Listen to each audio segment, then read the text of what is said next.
Sanjeev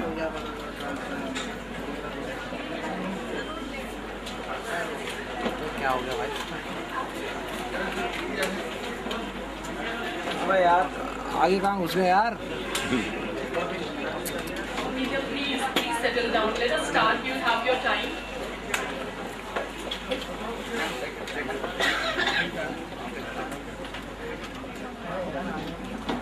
Good evening to all of you.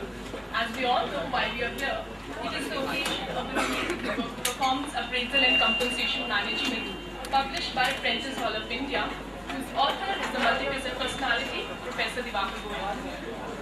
और मैं आज शाम की आपकी साथी कीर्ति से Professor Goyal, a poet, a writer, author, singer, professor, advocate, management expert, and of course, a senior executive in government sector.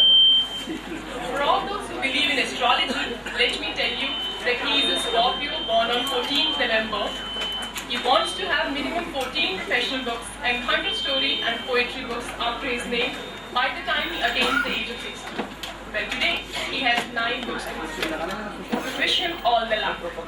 Diwakar Goyal जी की ही वजह से आज हमारे बीच दो जानी मानी फिल्म जगत की हस्तियां मौजूद हैं, जिनकी इंट्रोडक्शन में कुछ कहना सूरज को चिराग दिखाने जैसा है। वे हैं film actress, social activist Shabana Azmi ji और poet, lyricist, script writer Javed Akhtar साहब।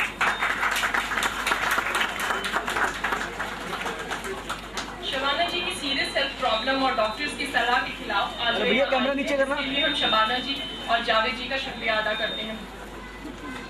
I would like to present a token of love and affection on the behalf of all of us, this bouquet which has been presented to them. Starting with the author, कैसे आजमी साहब जी के लफ्ज़ों में बयां किया जाए तो दिवाकर एक खुशफिकर शायर, a poet who is happy with his anxiety. The famed lyricist Javed Akhtar साहब calls him दर्द का सौदागर. Legend musician नौशाद अली जी का कहना है खुदादार सलाहियत का शायर, a poet with inborn qualities.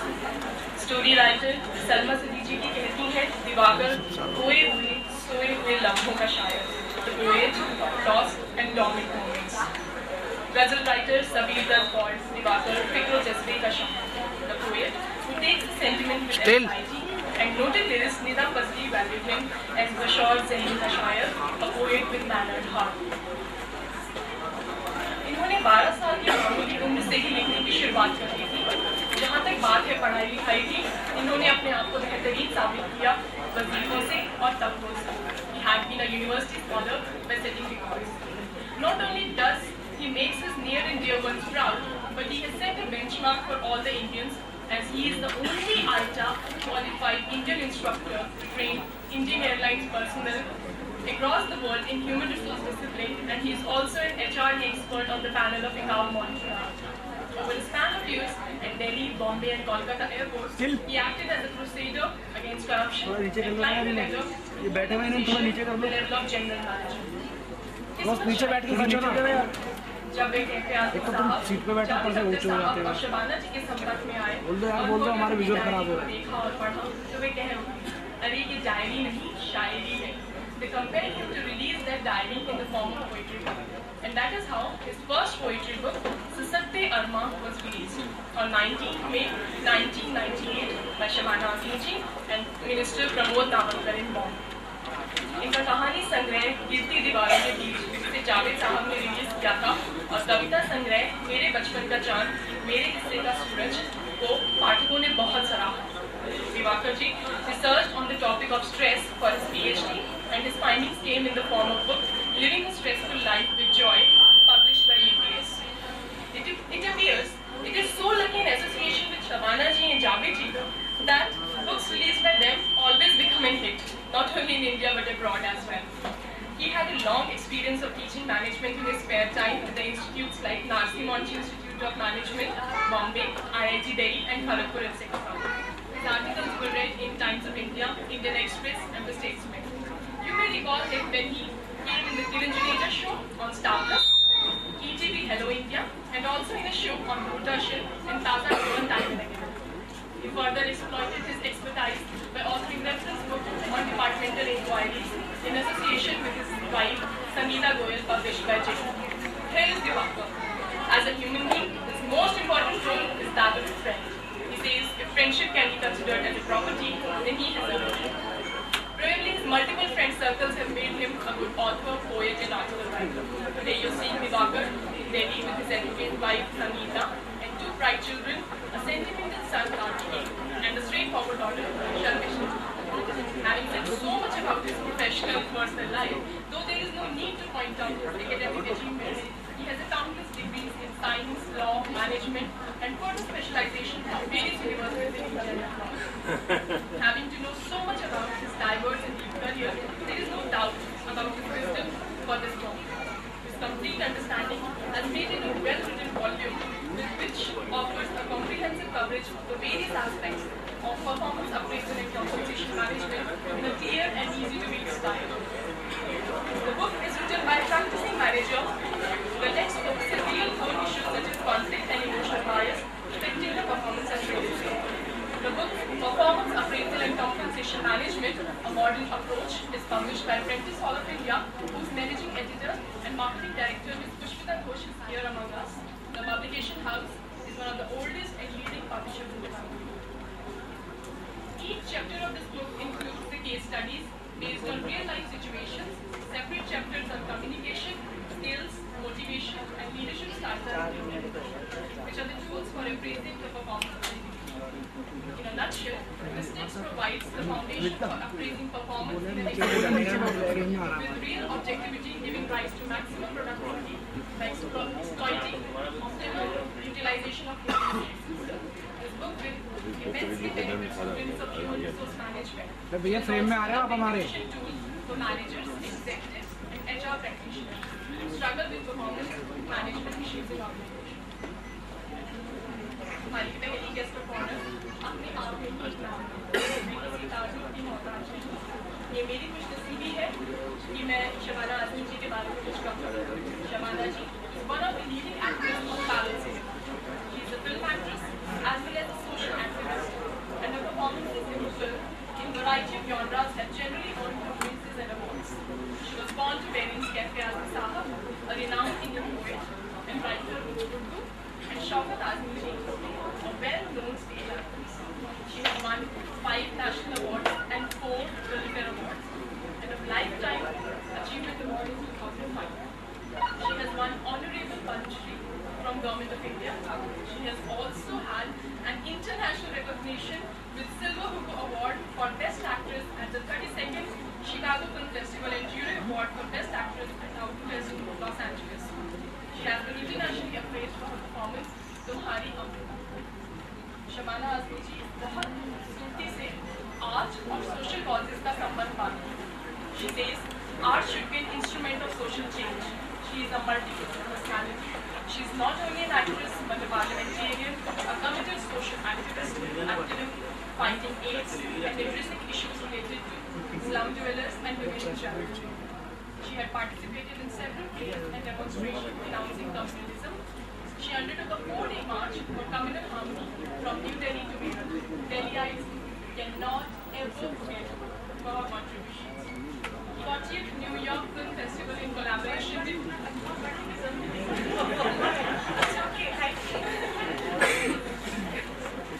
कुछ नहीं कहा शिवानी जी अभी तो आपके बारे में बस बड़ा ठीक है.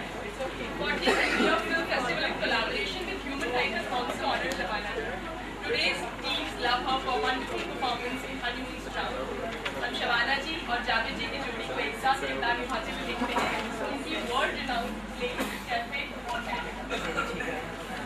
After the better half, let's come to the other important half, Javed साहब. जावेद साहब को कौन नहीं जानता. हम लोग आए दिन ही इन्हें टीवी पर देखते हैं और वे दिन दूर नहीं जब हम जल्दी इन्हें पार्लियामेंट में मिलेंगे. Javed Akhtar Sahab is an ultimate Hindi poet, lyricist and scriptwriter and a jewel to India's poetic world. Some of the most successful work was done in late 1970s and 80s with Salim Khan as popular Salim Javed. Javed Akhtar was born on January 17, 1945 in Gwalior, Madhya Pradesh to Jansa, the Bollywood film songwriter and Urdu poet, and Safia Akhtar, a teacher and writer. His lineage can be tracked back to 7 generations of writers. Maternal uncle, Ajaz Sahab, was highly respected for his poetry, his shayari. His grandfather, Mustaq Kerawal, held eminent position in Urdu literature. यहाँ मैं आपको जावेद साहब के नाम को लेकर एक दिलचस्प वाक्य बताना चाहूँगी ताकि माफ़ी चाहूँगी. असलियत में जावेद जी का नाम जावेद जो कि उनके अम्मा हुजूर ने उनकी एक कविता से लिया था. लंबा लंबा नदी जालों का फसाना. उनका नाम जावेद इसलिए पड़ा क्योंकि वे जावेद शब्द से बहुत मिलता जुलता था. Javed Akhtar is the father of film director Farhan Akhtar, father and son worked together in movies like Dil Chahta Hai, Lakshya, for which Javed Sahab wrote the script. Javed Akhtar's songs are rhythmic, reflective of life, and very melodic and catchy. Javed ji has also attempted more serious Urdu poetry aside from writing lyrics. A major set of his work is compiling Tarkash, which was also rendered in audio in his voice. Singers such as Jasmeet Singh and Mr. Fateh Khan have sung some of his non-Urdu poetry. He is also on the advisory board of Asian Academy of Film Festival. Javed ji has won 5 National Film Awards for Best Lyrics and 7 Filmfare Best Lyrics Award for Hindi. एक बहुत ही दिलचस्प बात यह है कि वर्ष 2004-2005 में सभी गाने जो भी नॉमिनेट हुए थे वे जावेद साहब ने ही लिखे. He was awarded the Padma Shri by Government of India and received Padma Shri in 2007. He even received Filmfare Lifetime Achievement Award. Javed साहब का एक ट्रेड सीक्रेट है जिसे हम में से बहुत कम लोग जानते हैं. ये तो आप में से बहुत लोग अंदाजा लगा सकते हैं कि जावेद साहब उर्दू में ही अपनी स्क्रिप्ट सीखा करते थे. पर आपको क्या ये मालूम है कि जावेद साहब के असिस्टेंट उस उर्दू स्क्रिप्ट को हिंदी में लिखा करते थे और उनके एक और असिस्टेंट उसे इंग्लिश में एक लाइन में ट्रांसलेट किया. I now request the eminent personalities, the Boli lover couple, Shri Javed Sahab and Shabana ji, to please come and honor all of us by releasing the book Performance Appraisal and Compensation Management. I also invite the author of steel वाले भैया नीचे बैठ के करना. नीचे जाना बाबा. Can we have a round of applause for them?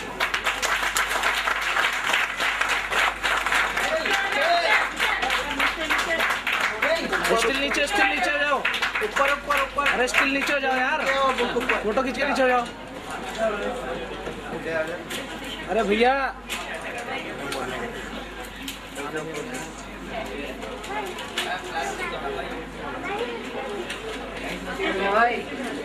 अरे steel नीचे हो जाओ बॉस. मानेंगे डंडा है, लंबा डंडा लाना चाहिए आपका. हाँ पीछे देखिए.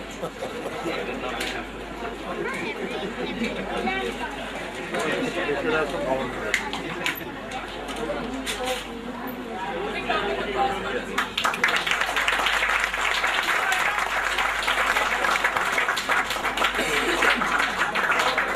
स्टील नीचे हो जाओ यार. स्टील नीचे हो जाओ. Sahab for coming together and praising this occasion. I would now request Shabana ji and Javed ji to say a few words about the book.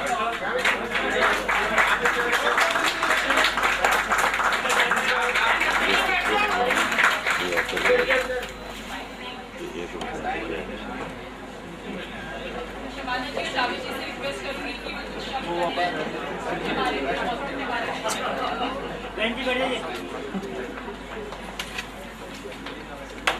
Javed साहब, तो वहाँ बोल रहे हैं माइक तो वाले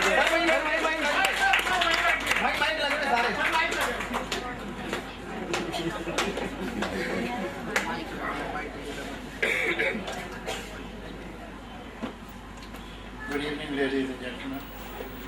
एक बात जो मैंने बहुत बार नोट की है, होती है और शायद अच्छा है, ऐसे ही होना चाहिए कि जब ऐसे फंक्शन बन जाते हैं तो जो कंपेयर करने वाले होते हैं इन्हें किसी इंट्रोडक्शन की ज़रूरत नहीं है, लेकिन फिर चांस नहीं देते,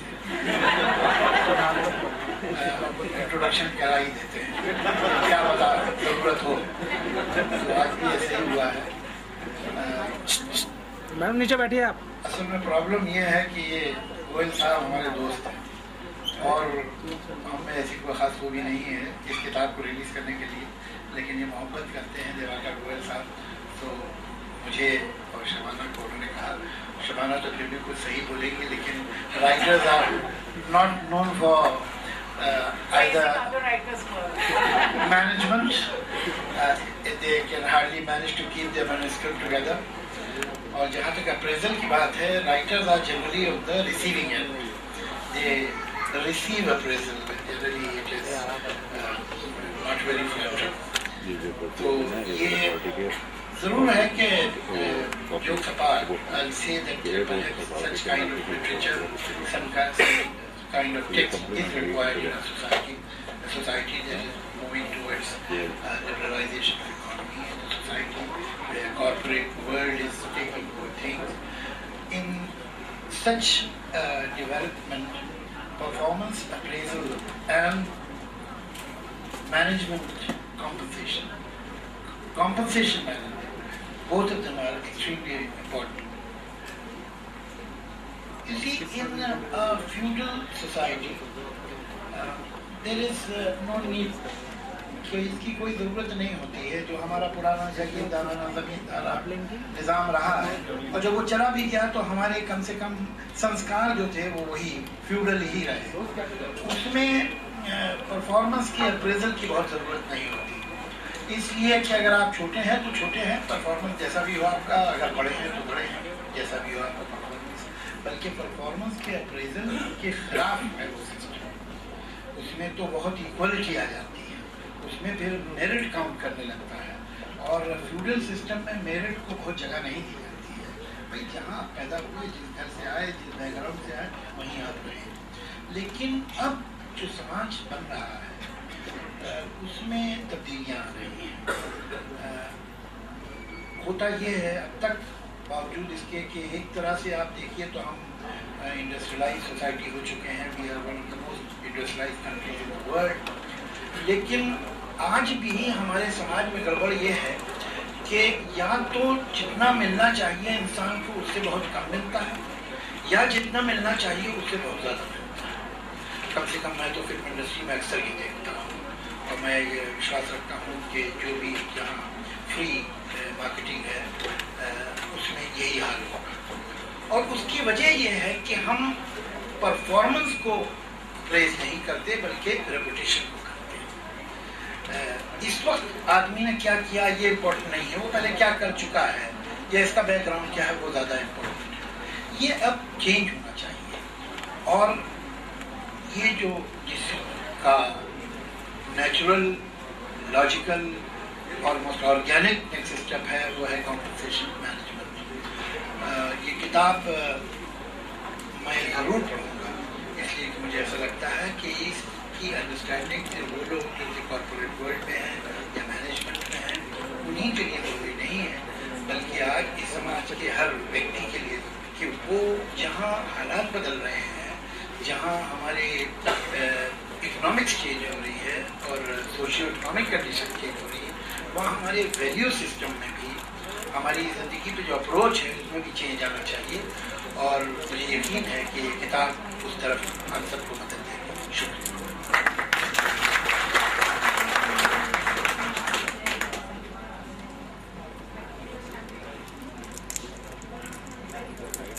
गुड इवनिंग फ्रेंड्स। जैसे कि जावेद साहब ने बताया, दिवाकर गोयल साहब से हमारी बहुत पुरानी दोस्ती है और इनमें जो लोग इनको जानते हैं वो जानते होंगे कि इनमें ख़ास किस्म की कशिश है। वही कशिश मुझे लगता है आप सब लोगों के यहाँ इतनी गर्मी में यहाँ लेकर आई है। उनके दोस्तों की तादाद बहुत लंबी है और आप देखिए कि कितनी कशिश है इनमें कि इसके बावजूद कि मेरी पीठ खराब है, मैं मुंबई से ख़ास तौर से इनके इस मौके पे इनके साथ आई हूँ। और जावेद साहब आए हैं ग्वालियर से। The two personalities of Divakar Goel seem contradictory to each other because we normally expect somebody in the business of management, training management, personnel, skills to be somebody who is highly focused and has very little flexibility and has a clear linear way of thinking. Instead, here is a person, unlike any other that I know, Divakar Goel. And I think he has tremendous flexibility, and this comes basically from his being a poet. So there cannot be a better combination कि एक तरफ से आपने जो management के लिए, जो training के लिए जिस तरह के आपके पास स्किल्स हैं, उसके साथ साथ में जो पोएट की सेंसिटिविटी है वो भी आपके पास है। और मुझे लगता है यही इनकी शख्सियत की सबसे बड़ी ताकत है। जैसा कि जावेद ने कहा, परफॉर्मेंस अप्रेजल की बहुत ज़रूरत होती है और मुझे लगता है सिर्फ मैनेजमेंट स्ट्रक्चर्स भी नहीं, लेकिन हमारे में यहाँ बहुत सारी औरतें बैठी हुई हैं जो घर में काम करती हैं और देखती हैं कि उनके पूरे स्टाफ को चलाना होता है और उनको मोटिवेट करना और उनको इस तरह से अप्रेज करना उनकी काबिलियत को कि उनमें और जोश पैदा होए और वो और बेहतर परफॉर्म कर सकें। एक इसका जो छोटा, सबसे छोटा डिनोमिनेटर है वो है घर का, and then you take it up to management structures. I haven't had the pleasure of reading this particular book, but I have read all of Divakar's other books, and I think it's very wonderful that Divakar ji never fails to acknowledge that he has an absolutely outstanding partner in his wife and two completely outstanding children. I'm very happy to be friends with them and wish him all the best on this venture. Thank you so much. Javed ji आज यहाँ है तो ये शाम जावेद जी की शायरी के बिना तो कोई बोल नहीं सकता। आज की शाम के माहौल को देखते हुए मेरा मन कह रहा है कि इस शाम को एक नाम दे दें, शबाना और जावेद की शाम। तो मैं जावेद साहब से तहे दिल से गुजारिश करूँगी कि वे हम सबके लिए कुछ सुनाएं और ये हम सबके ही जहन में है, मैं जानती हूँ। तो जावेद साहब प्लीज शायरी। पहले तो मैं मालूम करना चाहता हूँ कि जो मैं सुनाऊंगा वो परफॉर्मेंस अप्रेजल के लिए होगा, कॉम्पनसेशन मैनेजमेंट किस बैनर के पीछे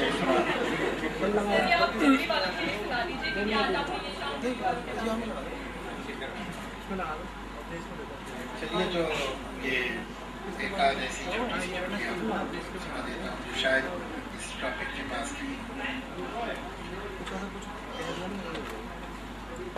करोड़ों चेहरे और उनके पीछे करोड़ों चेहरे,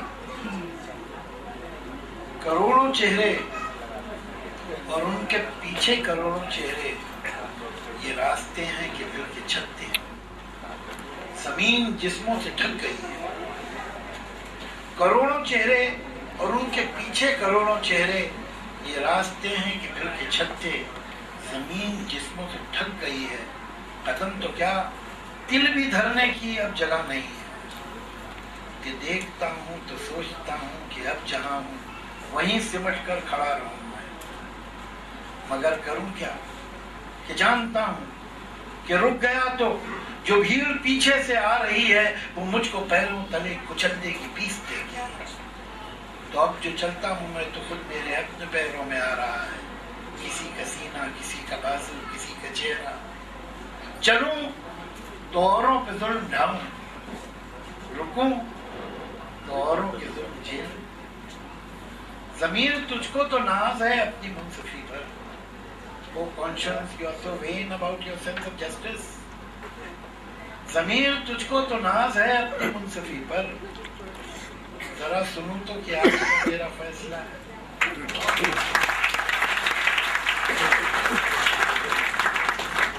I'm sure इस कविता को सुनने के बाद हम यहीं नहीं रुकना चाहेंगे, जहाँ हमारा लंच और बढ़ गया।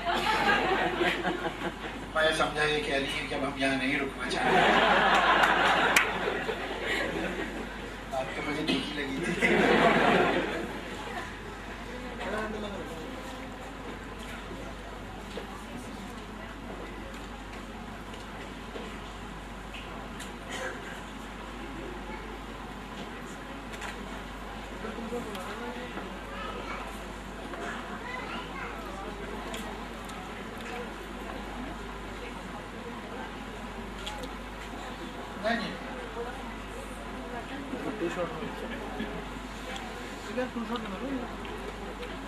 देखिए, इस बार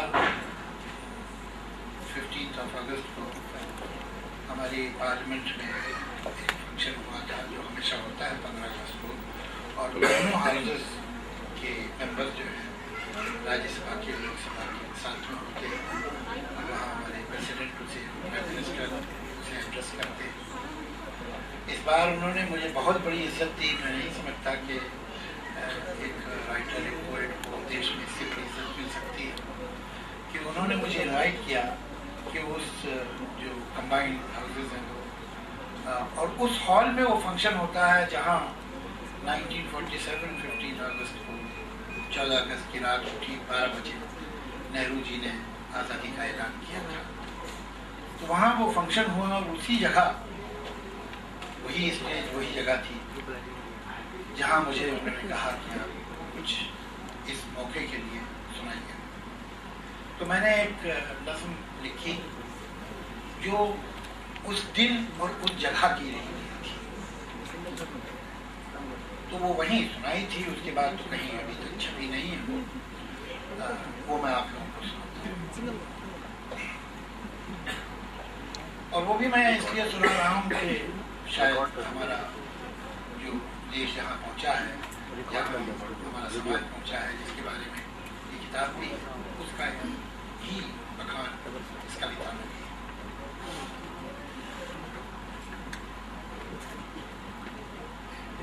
यही जगह थी, यही दिल था और यही लम्हात, सरों पे छाई थी सदियों से जो काली रात।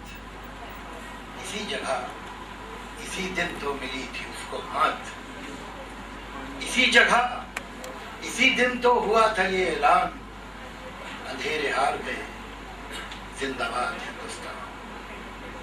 यहीं तो हमने कहा था ये कर दिखाना है, जो जख्म तन पे है भारत के उसको भरना है, जो दाग माथे पे भारत के है मिटाना है। यहीं तो खाई थी हम सब ने ये कसम उस दिन, यहीं से निकले थे अपने सफर पे हम उस दिन। यहीं था गूंज उठा वंदे मातरम उस दिन। हमारा कारवां और वक्त की ये राह गुजर, नजर के सामने है 60 मील का पत्थर। कोई जो पूछे किया क्या है, कुछ किया है अगर, तो उससे कह दो कि वो आए देख ले आकर। आप मुझे डिस्टर्ब करें। हमारा कारवां और वक्त की ये राह गुजर, नजर के सामने है 60 मील का पत्थर। कोई जो पूछे किया क्या है, कुछ किया है अगर, तो उससे कह दो कि वो आए देख ले आकर। जो हमने बोया था जनतंत्र अपनी धरती में, वो आज एक घनेरा सा ऊंचा बरगद है। और उसकी छांव में क्या बदला, कितना बदला है, कब उसकी है कोई सीमा, कहाँ कोई हद है। चुनौती देते हैं जर्रे अब आसमानों को, जबान मिल गई है सारे बेजबानों को। जो जुल्म सहते थे अब वो हिसाब मांगते हैं, सवाल करते हैं और फिर जवाब मांगते हैं। ये कल की बात है, सदियों पुरानी बात नहीं, कि कल तलक था यहाँ कुछ भी अपने हाथ नहीं। विदेशी राज ने सब कुछ निचोड़ डाला था, स्वदेशी जो भी था उद्योग तोड़ डाला था। जो मुल्क सुई की खातिर था औरों का मोहताज, हजारों चीजें वो दुनिया को दे रहा है आज। नया जमाना लिए उमंग आया है, करोड़ों लोगों के चेहरों पे रंग आया है। ये सब किसी के कर्म से है ना इनायत से, यहाँ तक आया है भारत खुद अपनी मेहनत से। जो कामयाबी है उसकी खुशी तो पूरी है, जो कामयाबी है उसकी खुशी तो पूरी है, मगर ये याद भी रखना बहुत जरूरी है कि दास्तान हमारी अभी अधूरी है। बहुत हुआ है मगर फिर भी ये कमी तो है, बहुत से होठों पे मुस्कान आ गई लेकिन बहुत सी आंखें हैं जिनमें अभी कमी तो है। यही जगह थी, यही दिन था और यही लम्हात, यही तो देखा था एक ख्वाब, सोची थी एक बात।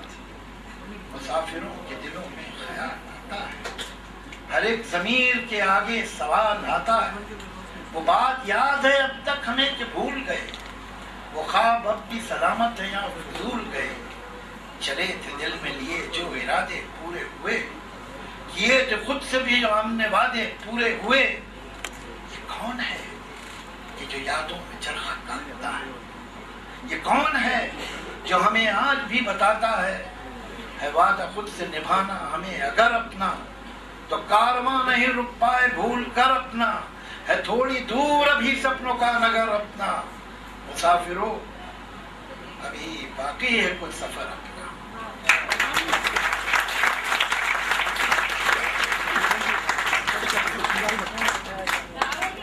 Like fast from the audience itself. Do you want more? Yes. So say encore. Encore. I guess we should listen to Diwakar. Okay. I would request Diwakar Goyal ji to please come and speak about this book.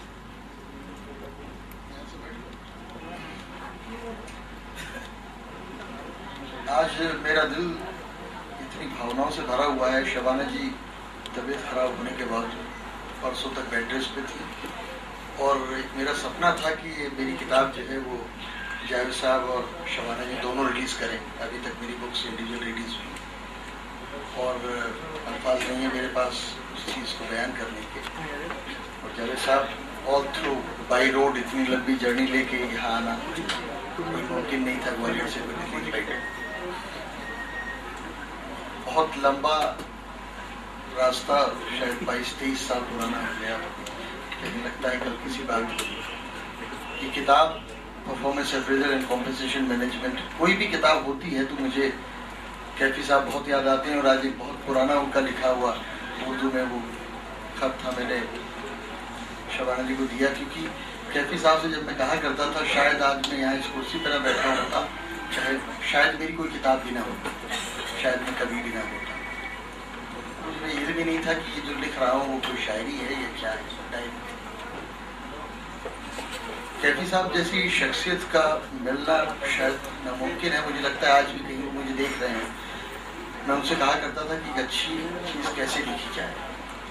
वो बात शायरी तक ही सीमित नहीं थी, वो बात इस किताब में भी है। मैंने कहा मुझे तो न रदीफ आता है, न काफिया, न फेलू, कोई कायदा नहीं है इस चीज़ का, नाम है प्रोफेशनल शायर। तो कहते हैं आपके पास फीलिंग्स है, गॉट द सेंटिमेंट्स, और ये आपके अपने सेंटिमेंट्स हैं, लेट इट कम, ये आपके लिए नहीं है, दुनिया देखेगी क्या आप लिखते हैं। मैंने कहा अच्छी शायरी कैसे लिखी जाएगी। उन्होंने एक बात जो कही वो आज मैं कहना चाहता हूँ, हर बुक के पीछे होगी, हर लेखक के पीछे होगी, हर शायर, हर कवि के पीछे होगी। उन्होंने कहा देखिए अच्छा शायर बनने के लिए, अच्छी शायरी के लिए अच्छा इंसान बनना पहले बहुत ज़रूरी है। आप एक नेक दिल इंसान बने, एक अच्छे इंसान बने, जिसका दिल गरीबों के लिए रोता हो, जिसको चीज़ें छूटती हों, तभी आप एक कामयाब शायर और लेखक बनेंगे। तो मेरी कोशिश आज भी जारी है कि अच्छा इंसान बन सकूं, उस बात का इंसान जो कैफी साहब ने कहा। और आज मेरे लिए अगर कीर्ति ने सच कहा था कि जिंदगी में कुछ कमाया है तो शायद दोस्ती कमाई है। शबाना जी ने बहुत सच कहा कि जो कुछ भी मैं कर रहा हूँ उसके पीछे मेरी वाइफ का बहुत बड़ा हाथ है। आप सोच सकते हैं मेरे बच्चे, मेरा प्रोफेशन, जहाँ मैंने कभी प्रोफेशन को अपनी हॉबीज पर टच नहीं करने दिया। I never mix my official life with the personal life. And the one person, my wife, she's an advocate who sacrificed her practice for my sake, and she shouldered the entire responsibility of household and other affairs to make me free. Diwakar Goyal is made comfortable to write, to do whatever he wants to do. So I have no words to say that I wish that all Janam I should have Sangeeta Goyal as my wife. And मैं एक दिल में मेरे बहुत मन कर रहा है एक जावेद साहब से वो कमरा याद आता है वो सुनने का कि मैं कितना भी सुनूं उसमें इतना खो जाता हूँ। तो मैं एक बहुत पुराना मैं सुना देता हूँ। इस किताब के बारे में एक बात मैं कहूँ, जावेद साहब ने जो ये कहा है अभी कि मैं नहीं जानता मैनेजमेंट के बारे में या मैनेजमेंट कॉम्पनसेशन में, आपको एक बात हकीकी तौर पे बताऊं, जो इन्होंने बात कही है अभी, शायद वो मैनेजमेंट एक्सपर्ट्स यहाँ इतने होंगे, मेरे सीनियर्स हैं, मेरे एग्जीक्यूटिव डायरेक्टर्स हैं, मैनेजमेंट इंस्टीट्यूट्स के प्रोफेसर्स और डायरेक्टर्स हैं। He has really given the genesis of the book, don't apprise the individual, apprise the performance. एक शख्सियत की आपको जो है वो अप्रेजल नहीं करना है, उसकी परफॉर्मेंस का करना है। ये बात जावेद साहब ने कही और ये हमारे लिए this actually the basis of the book. This book is why this book is actually there are so many books in the market on performance appraisal, compensation management. What's the need for Diwakar Goyal to write a book and what he wants to establish? I have seen that the books are not catering the requirement which is required. I teach management, I practice management, I'm a student of management. We are isolating the certain concepts of communication skills, motivation skills, leadership skills, emotional counseling and other things. When we talk about performance appraisal, none of the book in the market was talking about those management jargons which should be the tools for appraising the performance. So my initiative is to take the case studies. When I went abroad to Switzerland or Singapore and Malaysia, I found that the Indian case studies are as light as foreign authors. The person, today's student, he wants to understand the concepts from practices. What is management? It is a science which is coming from the practices. Today's student of MBA is not the student of 10 years back. He is the student who is coming after 3, 4, 5 years experience, hand-on experience, an engineer and a manager. Now we need to identify what is the hunger of that particular person. What he wants to know about the management.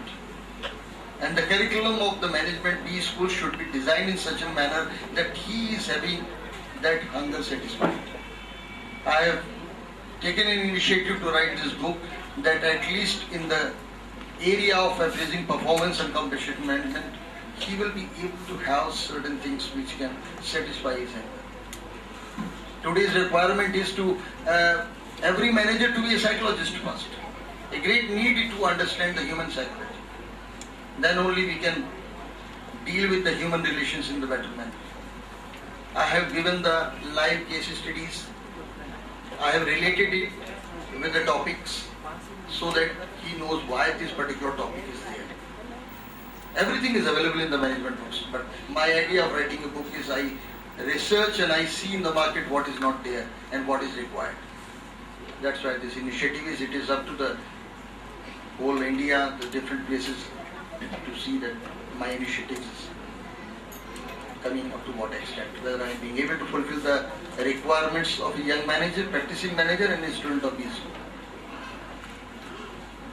If Pushpita is here, then I would like to call upon her. Pushpita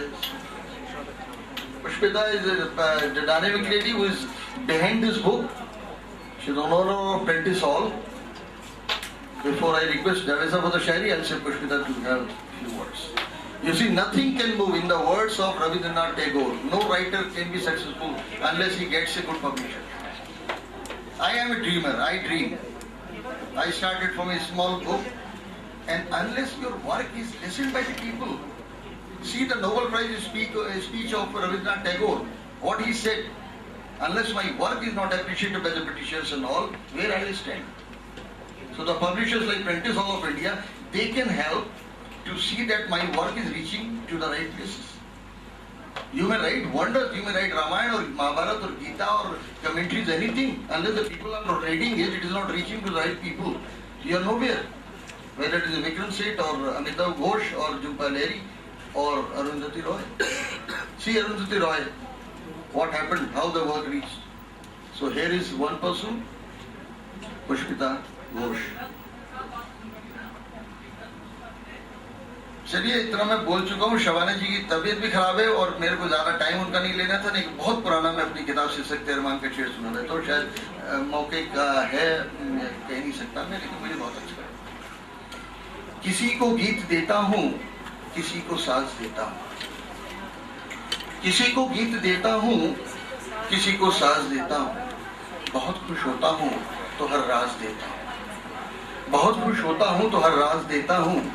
नहीं कुछ बचता है जब लुटाने के लिए, नहीं कुछ बचता है जब लुटाने के लिए, तेरी खोई हुई आवाज को आवाज देता हूँ।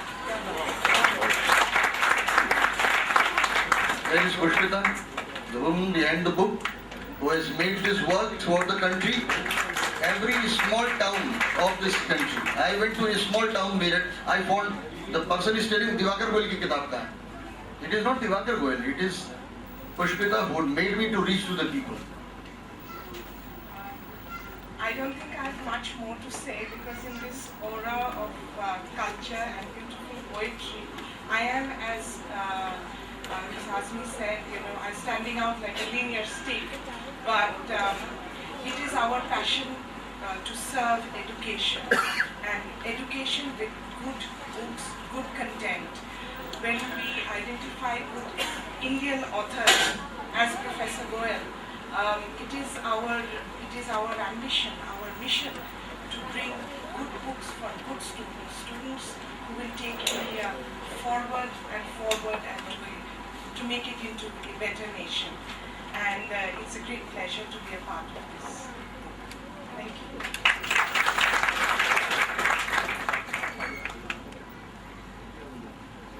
We have the director of Stadia with us, so we would like him to speak on certain words.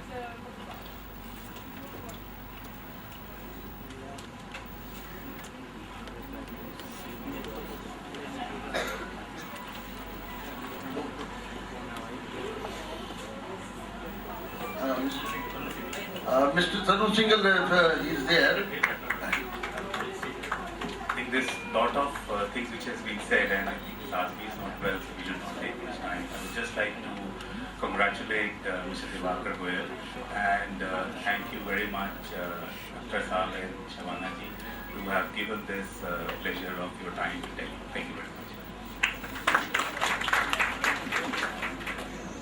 मैं तो सब वो कमरा याद आता है मुझे, नहीं मुझे जो है वो कमरा याद आता है।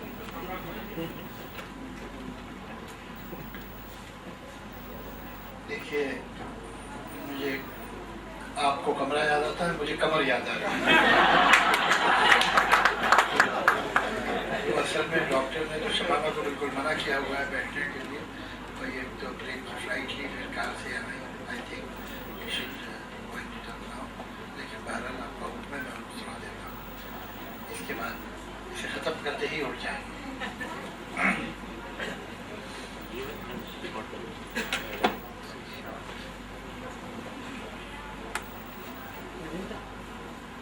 आपको कुछ बात करनी हो तभी कर सकते।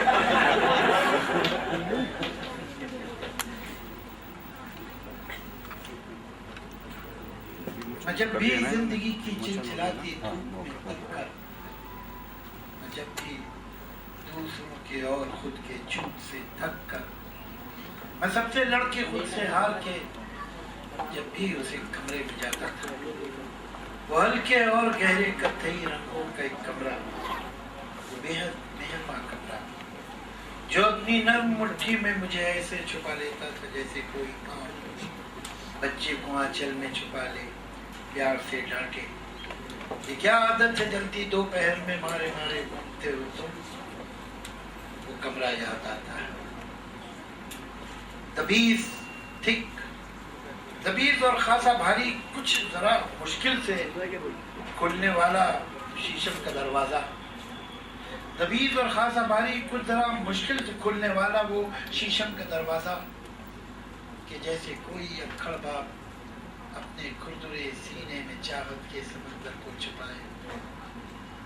वो कुर्सी और उसके साथ वो जुड़वा बहन उसकी, वो दोनों दोस्त थी मेरी। वो एक गुस्ताख मुंह फटाईना जो दिल का अच्छा नहीं। वो बेहंगम सी अलमारी जो कोने में खड़ी एक बूढ़ी अन्ना की तरह आईने को तंबीह करती थी, एडमॉनिश करती थी मेरा को। वो एक फुलदान नन्हा था, बहुत शैतान, उन दोनों पे हंसता था। दरीचा, विंडो, या जहानत से भरी एक मुस्कुराहट, और दरीचे पर झुकी वो मेल, कोई सब्ज सरगोशी, ग्रीन विस्पर।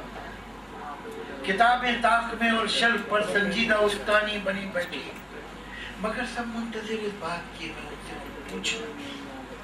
सिरहाने, नींद का साथी, थकन का चारागर, वो नर्म दिल तकिया, मैं जिसकी गोद में सर रख के छत को देखता था। छत की कड़ियों में न जाने कितने अफसानों की कड़ियां थी। वो छोटी मेज पर और सामने दीवार पे आवेज़ तस्वीरें मुझे अपनाइयत से और यकीन से देखती थी, मुस्कुराती थी। मुझे शक भी नहीं था एक दिन मैं उनको ऐसे छोड़ जाऊंगा। मैं एक दिन यूं भी जाऊंगा कि फिर वापस ना आऊंगा। मैं अब जिस घर में रहता हूँ बहुत ही खूबसूरत है। मैं अब जिस घर में रहता हूँ बहुत ही खूबसूरत है, मगर अक्सर यहाँ खामोश बैठा याद करता हूँ। मैं अब जिस घर में रहता हूँ बहुत ही खूबसूरत है, मगर अक्सर यहाँ खामोश बैठा याद करता हूँ। वो कमरा बात करता था।